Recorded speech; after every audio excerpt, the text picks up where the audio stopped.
બૂન કંઈ આલો ને. અવાજ સાંભળતા જ વિવેકે બૂમ પાડી. અરે સાંભળે છે દિવ્યા? પેલી શાંતા ક્યારની બૂમો પાડે છે. એને કંઈ આપવાનું હોય તો આપી દે ને.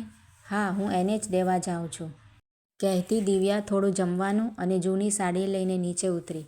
સાડીને જમવાનું શાંતાને આપ્યું. લે શાંતા, આ સાડી મેં તારા માટે કાઢી રાખી છે, પહેરજે. અને માંગવા નીકળ ત્યારે આ તારી છોકરીઓને ઘરે મૂકીને આવતી હોય તો? અમસ્તા અમસ્તા જ બિચારા તડકો ખાય છે. બૂન, ઝૂંપડીમાં કોણ હોય તે એને ના મૂકીને આવવું ને. બાપ તો કચરો વીણવા નીકળી ગયો હોય છે. છોકરીઓની જાત રેઢી થોડી મેલાય. વળી મારે હારે હોય ને ભૂખ્યું થઈ ને તમારા જેવા બૂન કંઈ આલે તો હારે હારે ખવડાવતી જાઉં. તે એને મારી હારે હારે રાખું છું.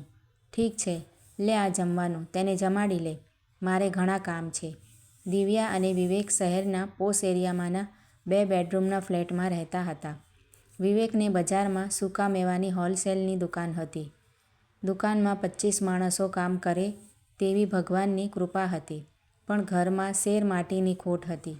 દિવ્યા અને વિવેકને સંતાન ન હતું. ઘણા ડૉક્ટરોની દવા લીધી, ઘણા રિપોર્ટ કરાવ્યા, ઘણી બાધા આખડી રાખી, છતાં ભગવાને તેમની મનોકામના પૂરી કરી ન હતી.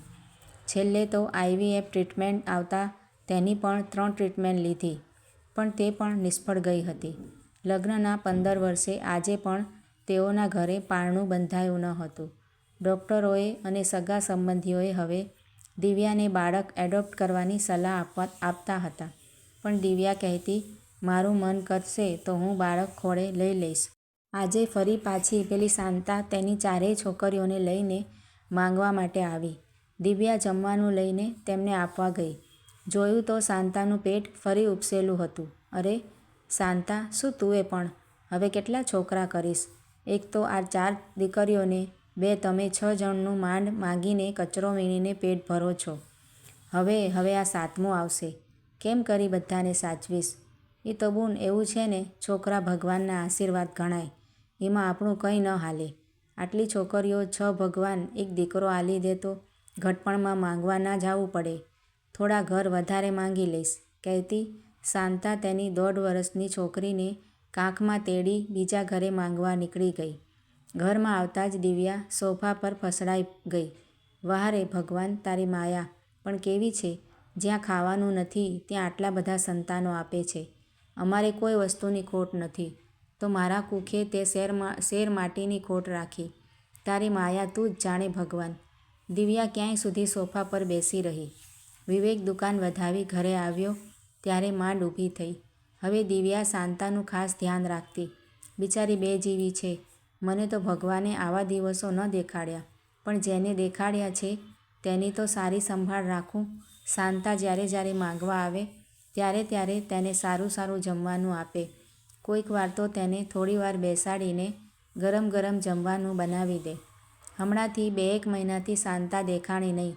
દિવ્યાને થયું, લાગે છે કે તેની ડિલિવરી આવી હશે. સારું, ભગવાને તેને દીકરો આપી દીધો હોય તો. મારી તો મનોકામના પૂરી ન થઈ, પણ તેની મનોકામના પૂરી થઈ જાય. 3-4 મહિના થતાં એક દિવસ શાંતા ફરી માંગવા આવી.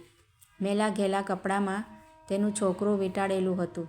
શાંતાનો અવાજ સાંભળતા જ દિવ્યા જમવાનું લઈ જલ્દી નીચે ઉતરી.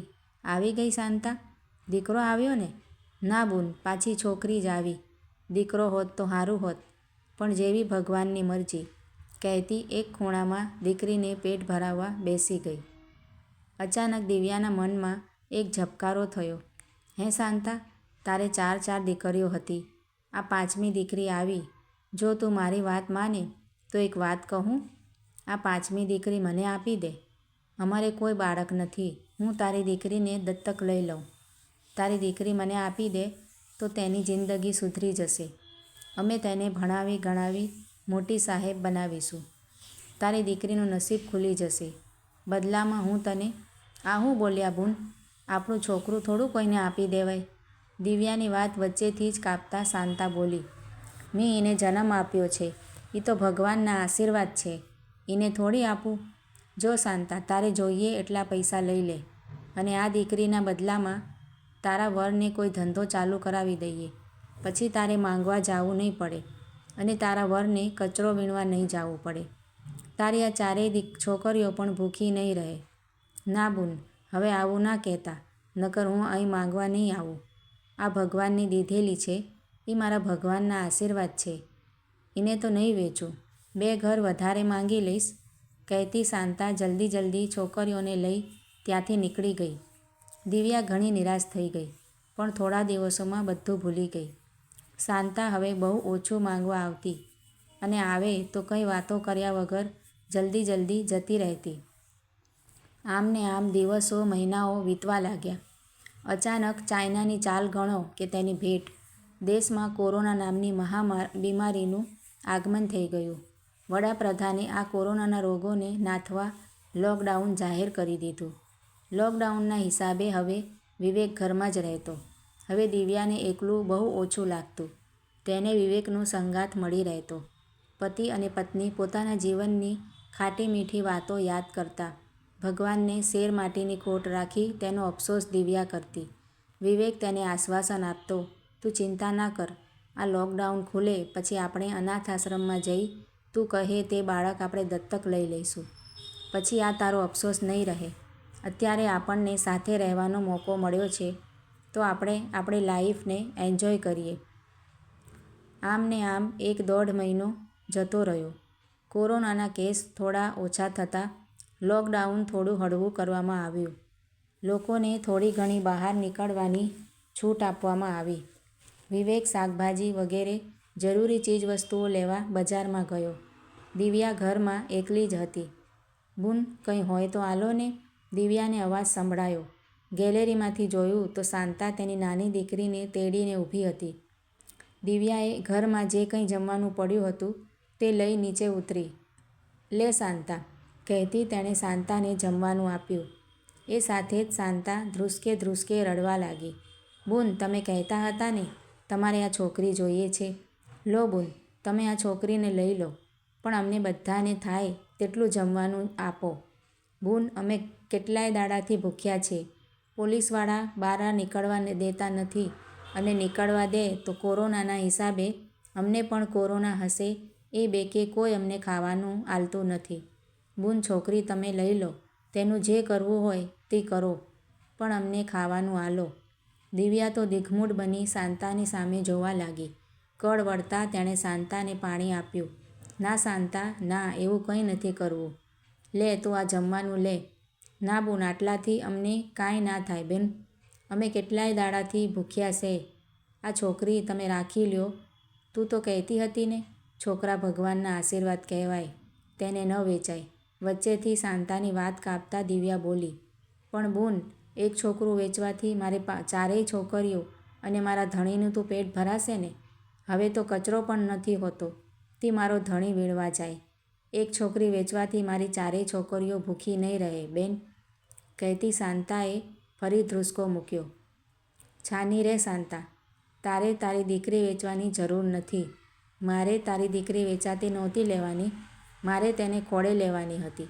તું અત્યારે આ જમવાનું લેતી જા.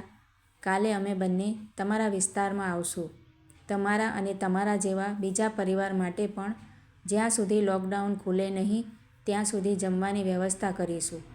આ તારા ભગવાનના આશીર્વાદ ભલે તારી પાસે રહેતા, તારા આશીર્વાદ લઈ લેવાનું પાપ હું નહીં કરું. દિવ્યાએ શાંતાને માંડ માંડ ઘરે મોકલી. ઘરમાં આવતા જ દિવ્યાની આંખમાં પણ આંસુ આવી ગયા. તે ભગવાનને પ્રાર્થના કરવા લાગી. હે ભગવાન, હે ઈશ્વર, હે પરમાત્મા, તારી માયા તું જ જાણે. આ પરિસ્થિતિમાંથી અમને બધાને પાર ઉતાર. અમને ખબર છે તે માણસોની પરીક્ષાની એરણે ચડાવ્યા છે, પણ હે ભગવાન, એવી પરીક્ષા ન લે કે કોઈ સ્ત્રીએ પોતાનું અને પોતાના માણસોના પેટ ભરવા આ હદ સુધી જવું પડે. તું બધાને ભૂખ્યા ઉઠાડે છે, કોઈને ભૂખ્યા સુવાડતો નથી. તારી આ કહેવત ખોટી પડતી હોય તેવું લાગી રહ્યું છે. કીડીને કણ અને હાથીને મણ આપવાવાળો હે પરમાત્મા, આ કપરા કાળમાં એટલું ધ્યાન રાખજે કે કોઈ સ્ત્રી સંજોગો સામે હારી આમ તારા આશીર્વાદને વેચવા ન પડે. મિત્રો, આ વાર્તા તમને કેવી લાગી છે તે કમેન્ટ કરીને જરૂરથી જણાવજો. અને જો સારી લાગી હોય તો વિડીયોને લાઇક શેર કરીને આવી જ બીજી વાર્તાઓ જોવા માટે મારી આ ચેનલને સબસ્ક્રાઈબ જરૂરથી કરજો. વિડીયો જોવા માટે તમારા બધાનો આભાર માનું છું.